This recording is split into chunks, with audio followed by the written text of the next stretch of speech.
네, 오늘 내 인생의 명작 주제는요.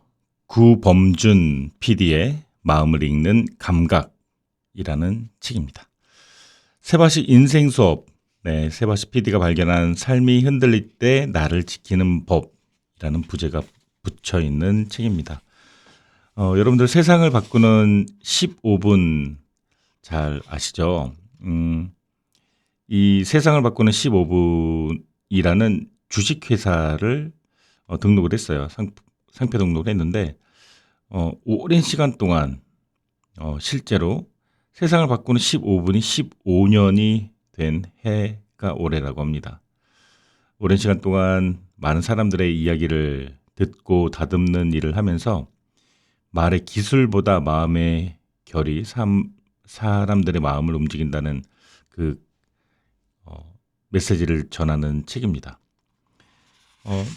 이 책을 제가 선택을 하게 된 게 그 이혜성 씨 있죠, 그 KBS 전직 아나운서, 그 사람이 그 북튜버 책 오디오 방송을 하고 있거든요. 그래서 그분 방송을 들었는데 거기 이제 초대 손님으로 나오셨어요, 이 PD님이. 그래서 그 인터뷰 한 30분 정도 되는 그 인터뷰를 듣다가 그분이 책을 썼다는 걸 알게 되고 이제 주문을 해서 읽게 됐는데, 일단은 이 책의 장점은 하나의 메시지에 그동안 발표를 했던 강연자들의 책과 그다음에 그 책의 중요한 내용들을 또 같이 옮겨놨다는 거예요. 그래서 그 한 사람의 강연자가 청중들에게 전달하는 메시지를 고스란히 또 여러분들에게 전달할 수가 있고, 또 무엇보다도 어떤 책이 좋은 책인가, 어떤 사람의 메시지를 전해야 되는가라는 그 것들에 대한 해답이 또 나와 있는 것 같아서 제가 선정을 해봤습니다. 자, 오늘 내 인생의 명작 마음을 읽는 감각, 구범준 PD가 엮은 그 내용 시작하도록 하겠습니다. 제일 먼저 나오는 내용은 이게 1장부터 5장까지 있는데요. 1장은 불안을 따라가다 보면 길이 보인다라는 주제의 7개의 메시지인데요. 그 중에 먼저 소개해 드릴 책이 만일 내가 그때 내 말을 들어줬더라면 라는 책을 썼던 나종호 예일대 정신과 교수의 이야기입니다. 후회와 불안에 시달린다면 당신에게 자신이 물어봐야 할 것. 한국에서 의대생으로 지내던 시절 나종호 교수는 헬스장의 그 러닝머신에서 미끄러지는 듯한 불안감 속에서 살았다고 합니다. 감기에 걸려 쉴 수 있을 만큼 조급하고 끊임없이 무언가 성취해야 한다는 압박감에 시달렸다고 합니다. 지금은 미국에서 정신과 의사가 되었습니다. 그리고 그는 일주일에 50시간을 일했다면서 괴로워하는 미국 환자를 보면서 한국 사회의 높은 스트레스를 실감했다고 합니다. 특히 20살에서 35세의 청년 중 3명 중 1명이 자살을 생각해 본 적이 있다는 통계. 그게 자기 자신이 겪었던 힘든 시간을 떠올리게 만든다고 하는데요. 저자는 우울이나 불안감에 빠진 사람에게 가장 필요한 건 자기 자신에 대한 관대함, 그리고 주변 사람들의 정서적인 지지. 내가 이것도 못 참다니, 이렇게 본인을 나약하다고 자책하는 대신에 자기 마음을 이해하고 자비롭게 대할 때 치유가 시작된다고 합니다. 그리고 또 과거의 후회, 미래에 대한 불안, 이런 것들에 사로잡히지 말고 현재 머무르는 연습, 현재 아주 잘 머무르고 있다는 그 연습, 그걸 하라고 조언을 합니다. 통제할 수 없는 일에 대한 후회보다 지금 내가 할 수 있는 일에 대한 것을 생각하는 것이죠. 무엇보다 도움을 청하는 용기가 중요하다고 말을 하는데요. 친구도 좋고 가족도 좋고, 그리고 그 이야기 속에서 점점 권위 있는 사람, 더 책임감 있는 사람, 그리고 마지막에 전문의까지 찾아가는 올바른 길을 처음에 손을 내미는 가장 가까운 가족이나 친구부터 시작된다고 합니다. 후회와 불안에 시달린다면 자기 자신에게 다시 한번 말해주세요. 나에게 조금 더 관대한 사람이 되어보세요. 나 자신한테 조금 더 자비로워 보세요. 조금 더 엄격하지 않는 방법을 사용해서 마음을 잘 본인 스스로가 다독여 주시기 바랍니다. 불안을 밀어내는 사람, 진서연의 살아내는 기술. 책 견딜 겁니다의 저자 영화배우 진서연. 15년간 무명배우로 지내다가 매일매일 아르바이트와 연기 훈련을 병행하다가 그때 진서연 씨는 독전이라는 작품을 만나서 인생이 바뀌었습니다. 다 그만두고 이 영화판을 떠나야 하나 고민하던 그 찰나에 찾아온 기회. 중요한 건 거창한 목표보다 하찮은 루틴이다라고 말합니다. 새벽 6시에 일어나 물을 한 잔 마시고 운동화를 신고 현관문을 열고 나가기. 이처럼 너무 쉬워서 할 수밖에 없는 작은 목표를 세웠다고 합니다. 그리고 그걸 지키는 자신을 칭찬했다고 하죠. 나 좀 괜찮네? 이런 생각이 바로 들었다고 합니다. 그녀는 물에 대한 극심한 공포가 있었지만 철인 3종 경기를 완주했습니다. 그는 어떻게 내가 그것을 이룰까? 그리고 이룬 다음의 모습은 어떨까? 그것을 시각화하면서 루틴을 매일매일 지켰다고 합니다. 그렇게 정말로 열심히 준비를 하면 결과와 상관없이 불안하지 않았다고 합니다. 불안이라는 감정은 내가 최선을 다하지 않은 걸 나 자신이 알 때 찾아오는 거니까요.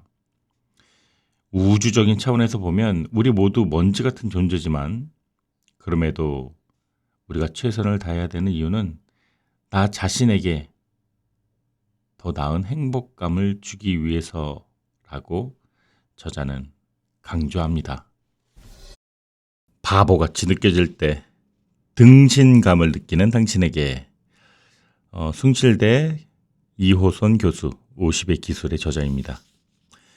이호선 교수는 우리가 절망을 느낄 때마다 바보 같다라는 감정을 등신감이라는 독특한 개념으로 설명하는데요. 이 등신감은 발가 벗겨진 듯한 느낌을 주는 수치심, 타인의 말에 의해 만들어지는 죄책감이 합쳐진 말입니다. 문제는 이 수치심과 죄책감이 절대값이기 때문에 아무리 애를 써도 줄어들지 않는다는 건데, 그래서 교수는 역발상을 제안합니다. 줄일 수 없다면 거대한 무언가를 만들어서 이 등신감을 작은 점처럼 보이게 하자는 건데요. 그 거대한 무언가가 바로 자기 효능감이라고 합니다. 이걸 키우는 방법은 아주 구체적입니다. 먼저 태어나서 지금까지 당신이 잘 해낸 경험을 100가지를 적어보라고 합니다. 주변에서 내가 이길 수 있는 사람을 보며 대리만족을 느끼고요. 꼬맹이도 좋습니다. 또 가족에게, 지인에게, 친한 친구에게 내 장점은 뭐야? 네, 이렇게 물어서 긍정의 피드백을 받는 거죠. 그리고 매일 미소를 연습하라고 하는데요. 입꼬리만 올리는 그 어색한 미소 있잖아요. 그런 거 좋다고 합니다. 네. 그거라도 3주 이상 똑같이 연습을 하게 되면 우리 뇌의 거울 신경세포 때문에 이게 자신의 내면까지 전달한다고 합니다. 지금 한번 웃어볼까요? 어색해도 좋아요. 네, 이 웃음의 연습이 자기 마음에 전달되는데 3주가 걸린다고 합니다. 그러면 진짜로 그 마음이 내가 지어내는 이 미소 때문에 행복해지기 시작한다고 하는데요. 이 원래 등신이라는 뜻은 신과 같은 존재의 뜻이라고 생각해도 좋다라고 합니다. 우리 모두 이 등신이라는 의미를 다시 한번 되찾아 보자고 저자는 말합니다. 겸손이라는 가면을 벗어 던져라. 콜롬비아 대학교 버나드 칼리지 심리학과 교수 임포스터의 저자 리사 손입니다. 저자는 초등학교 때 발표를 열심히 준비해서 잘했다고 말했다가 잘난 척한다는 말을 들은 후에 평생을 겸손 가면을 쓰고 살았다고 고백합니다. 성공해도 저 그냥 운이 좋았어요. 네, 이렇게 말하는 게 미덕이라 믿었던 거죠. 하지만 전 인구의 70%가 이런 임포스터의 여기서 이제 임포스터라는 뜻은 다른 사람인 척 행세하며 속이고 사는 사람이라는 뜻이라고 합니다. 전 인구의 70%가 이 가면 속에서 살아간다고 합니다. 기쁘지 않아도 기쁜 척, 슬퍼도 안 슬픈 척, 웃겨도 근엄한 척 하면서 살아간다는 거죠. 다른 사람인 척, 점잖은 척, 자기는 어른인 척. 근데 이 가면이 오히려 우리를 불행하게 만들 수 있다고 합니다. 성공을 운 탓으로만 돌리면 그동안의 노력을 무시하게 되는 것이고, 이 애쓴 과정을 알려주지 않으면 너란 사람은 그러면 애쓰지 않고 특별한 사람이니까 된 거야? 이런 오해를 오히려 비칠 수가 있다는 거죠. 그래서 리사손 교수는 진짜 겸손은 두 가지가 있다고 말을 하는데요. 감사하는 겸손, 그리고 자신을 낮추는 겸손. 우리는 자기를 낮추는 겸손만 생각하지만 정말로 중요한 건 감사합니다라는 겸손입니다. 예를 들면 이런 거죠. 이것을 해내기까지 저는 무척 많이 노력했습니다. 정말 어려웠지만 그보다 저는 진짜로 많이 노력했어요. 이렇게 솔직하게 말하는 거죠. 그리고 이런 것들이 가능할 수 있게 도와주신 모든 분들에게 감사합니다라고 강조하는 거죠. 본인이 이것을 하면서 만났던 어려움과 그리고 실수와 극복 과정을 나눌 때 다른 사람들의 도움을 받을 수 있고 또 본인이 도움을 줄 수도 있고 그 과정이 진짜 겸손한 태도라고 리사손 작가는 말을 합니다. 남과 비교 안 하고도 성장하는 사람들의 사고 공식. 어떻게 어른이 되는가의 저자 엄성우 서울대 물리학과 교수입니다. 철학을 전공한 엄성우 교수는 영국 유학 시절 겪은 경험을 통해 흥미로운 깨달음을 얻었다고 합니다. 한국에서는 칭찬받던 자신이 영국에서 뒤처진다고 느꼈는데요. 자신은 똑같은 사람인데 어디에 있느냐에 따라 위치가 달라지는 게 신기했다고 합니다. 그래서 비교 자체는 자연스럽지만 그 상대적 지위에 너무 큰 의미를 부여하는 게 문제라고 말합니다. 겸손이야말로 나만의 가치관을 찾는데 방해되는 것들이다. 과도한 자랑, 이기심 이런 것들을 사라지게 만들어 준다고 하는데요. 겸손을 자기를 낮추고 숨기는 것으로 오해하기 쉽지만 진짜 겸손은 남들보다 나를 내세우지 않는 것이죠. 그는 3등주의라는 독특한 개념도 소개하는데요. 1등은 내려갈 일만 남아서 불안하고 2등은 반드시 1등을 따라가야 한다는 압박이 있지만 3등 정도면 발전도 하면서 자존감도 유지할 수 있는 균형점이라는 겁니다. 그리고 사람들이 자꾸 내가 원하는 게 뭔지 모르겠어 라고 하는데 원하는 것보다 먼저 내 자신이 납득할 수 있는 가치는 무엇인가 그거를 고민해 봐야 한다고 말합니다. 같은 일을 하더라도 거기 어떤 의미를 부여하는가에 따라서 삶의 질이 달라지니까요. 일상의 작은 질문들 속에서 이게 왜 가치 있는가? 이런 생각부터 시작하는 것. 거기서부터 우리 삶은 납득이 되기 시작한다고 합니다. 불안과 열등감을 이기고 계속 성장하는 법. 나는 다르게 살겠다의 저자 이나리 대표입니다. 20대의 세계 4개의 직업을 전전하며 하루에 적은 잠을 자던 그 시절 신문사 로비를 지나다가 눈물을 펑펑 흘렸던 이나리 대표는 나는 평생 이런 커다란 건물에서 일할 기회가 없겠구나라고 생각했다고 합니다. 경력도 없이 경력 기자 모집에 지원했던 첫 번째 이직, 20년 고생해서 원하는 신문사에 논설위원이 된 지 6개월 만에 그만둔 두 번째 선택, 그리고 월급의 72분의 1까지 줄어든 모든 사람들이 말렸던 창업. 이렇게 그녀는 선택들, 이 모든 것들이 무모해 보이지만 한 가지 질문에서 이것들이 시작되었다고 합니다. 나는 왜 지금 이 일을 하는 걸까? 세상에 작더라도 변화를 일으키는 사람, 체인지 메이커. 그녀는 그때 정체성을 발견했다고 합니다.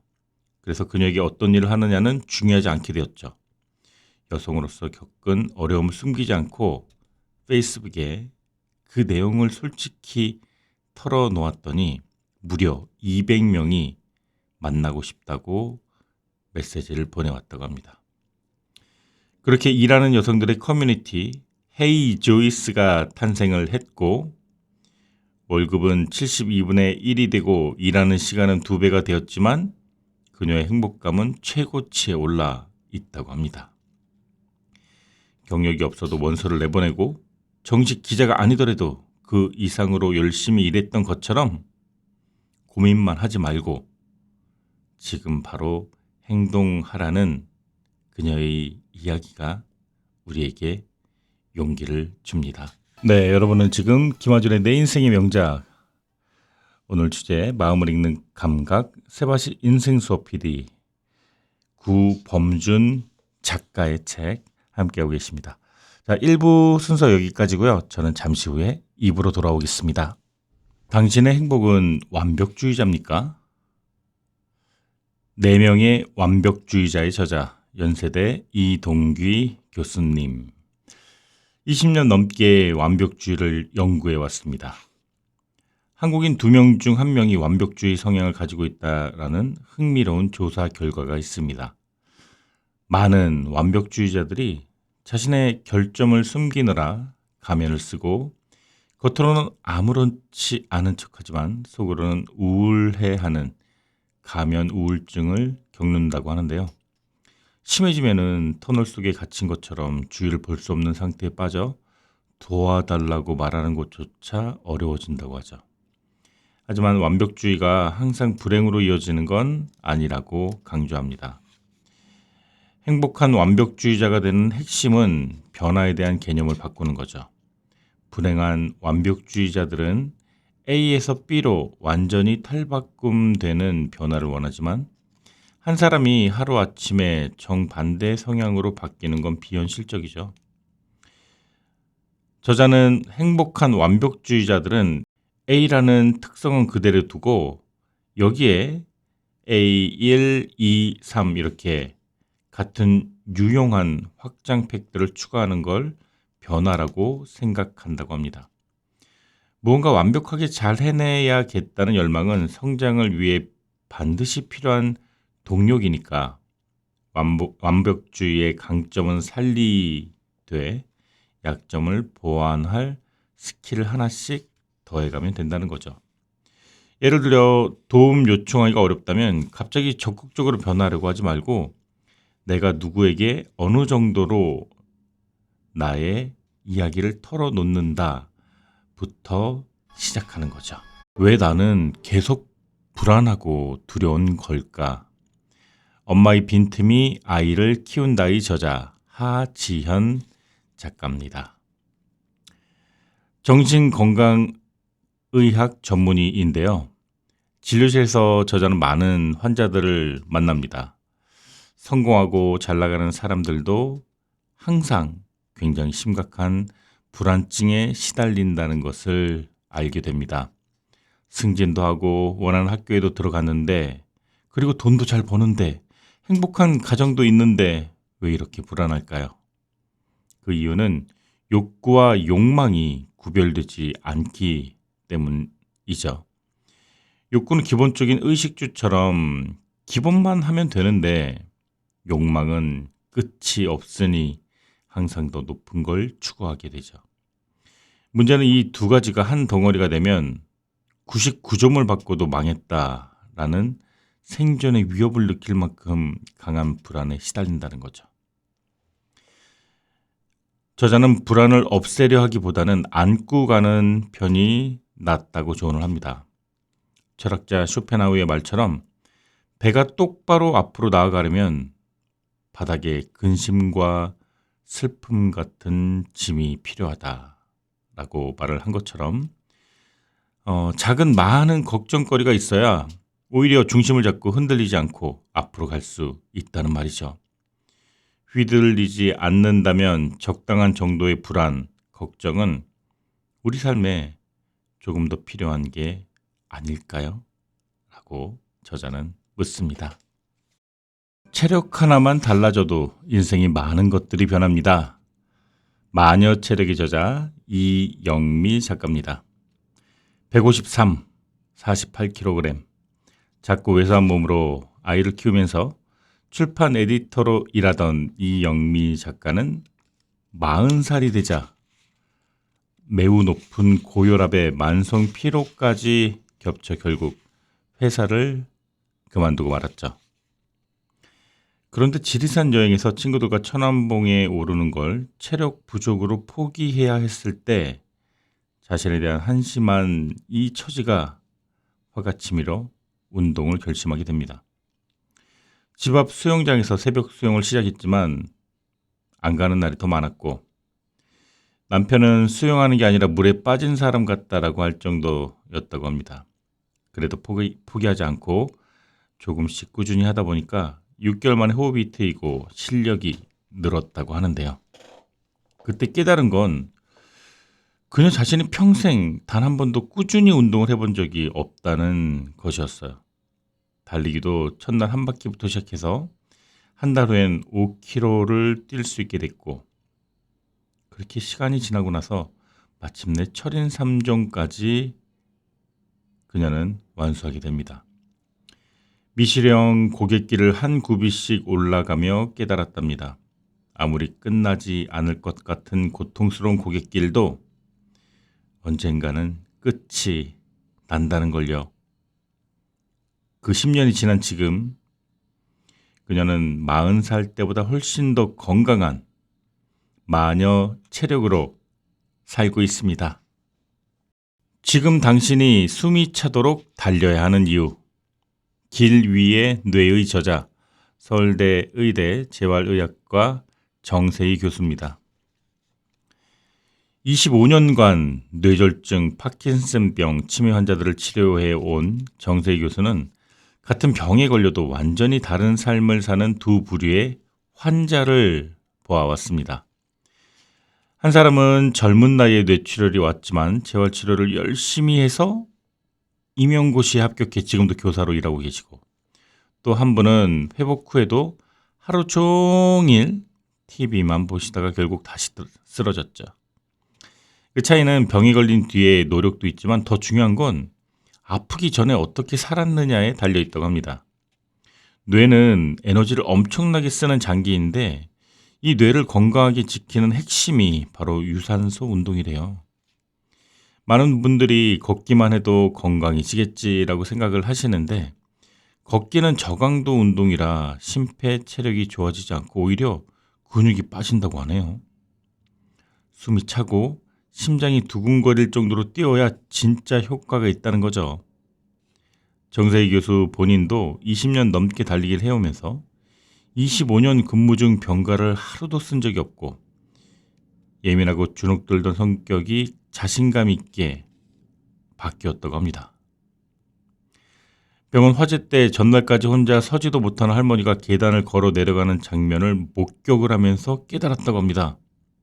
우리는 본인들이 정한 한계에 갇혀 있을 뿐 우리들의 잠재력은 생각보다 훨씬 더 크다는 것을요. 불안과 무기력을 다스리는 법. 마음의 지혜의 저자 아주대 심리학과 교수 김경일 교수입니다. 불안은 사람을 움직이게 하는 긍정적인 감정이죠. 실제로 고성과자들이 불안을 더 많이 느끼지만 그 불안을 에너지로 전환을 한다는 겁니다. 저자는 불안을 잘 관리하는 핵심 원칙을 알려주는데요. 바로 작고 구체적인 것으로 나누는 것이라고 합니다. 대청소가 부담스럽다면 서랍 한 칸씩 정리하는 거예요. 또 불안할 때는 절대 반성하지 말라고 합니다. 불안한 상태에서 자기 반성을 하면 자기 부정으로 빠지고 더 나쁜 선택을 하게 되는 경우가 정말 많거든요. 무기력에서 벗어나려면 나쁜 결과뿐만이 아니라 좋은 결과도 분석해야 한다고 합니다. 좋은 결과가 나왔을 때 왜 그랬는지 살펴봐야 내 행동이 세상을 바꿀 수 있다라는 근거 있는 자신감을 얻을 수 있기 때문이죠. 불안은 모호하고 큰 것에서 더 커지기 때문에 작은 것은 크게, 큰 것은 더 크게요. 자꾸 구체적인 것으로 쪼개서 하나씩 더 작게 해결하는 게 거기서부터가 시작이라고 합니다. 대청소처럼 큰 목표는 먼저 아주 작은 단위로 쪼개서 그 막막함을 할 수 있겠다 싶은 감정으로 만드는 거죠. 서랍 한 칸씩 정리하는 소청소로 대청소를 쪼개고 그리고 그 빈도만 늘리면 된다는 거죠. 작은 일이라도 하나씩 제어하면 불안이 사라지고 성취감은 올라갑니다. 이렇게 불안한 감정이 작은 성취감과 함께하면 그것이 시간이 지남에 따라서 커다란 에너지로 바뀌게 되고 불안이 점점 가라앉게 된다는 말씀입니다. 죽다 살아난 언니가 말하는 진짜 용기. 언프리티 랩스타의 슈퍼스타 래퍼 치타입니다. 고등학교 시절 음악의 꿈을 품고 부산에서 일산으로 올라온 치타는 큰 버스에 치이는 교통사고로 머리에 피가 고여 죽을 수도 있다는 심각한 상황에 놓이게 되었습니다. 의사가 부모님에게 살 확률은 높지만 장애를 갖는 수술과 살 확률은 희박하지만 살아난다면 장애 여부가 불확실한 인공뇌사 중 10분 안에 선택하라고 했을 때 아버지는 이렇게 말했다고 합니다. 야는 마 음악 못한다 하면 죽고 싶어 할 거라 얘. 그 이후로 부모님은 두 번째를 선택했습니다. 비록 살 확률은 희박하지만 살아난다면 장애가 없이 살아갈 수 있을 확률이 높은 두 번째를 선택했다고 합니다. 의식을 되찾은 후 치타는 자신이 부모님에게 무엇보다 귀한 존재라는 걸 깨달았다고 합니다. 중환자실을 찾아온 수많은 사람들의 이야기를 들으면서 자기도 모르게 많은 사람들에게 내가 그동안 이런 사랑을 받고 있다는 거, 그거를 알게 됐다고 하죠. 그녀가 말하는 진짜 센 것의 비밀은 세 가지라고 합니다. 첫째, 힘들어 봐야 힘이 생긴다. 고통을 겪어야 더 높은 차원으로 성장할 수 있다는 뜻이겠죠. 둘째, 100마디 말보다 내 자신의 소원과 꿈과 희망과 목표와 바람은 온몸으로 부딪혀야 이루어진다. 하루 8마디 이상 가사를 쓰는 작은 실천을 래퍼 치타는 매일 하루도 빠짐없이 계속 해왔다고 합니다.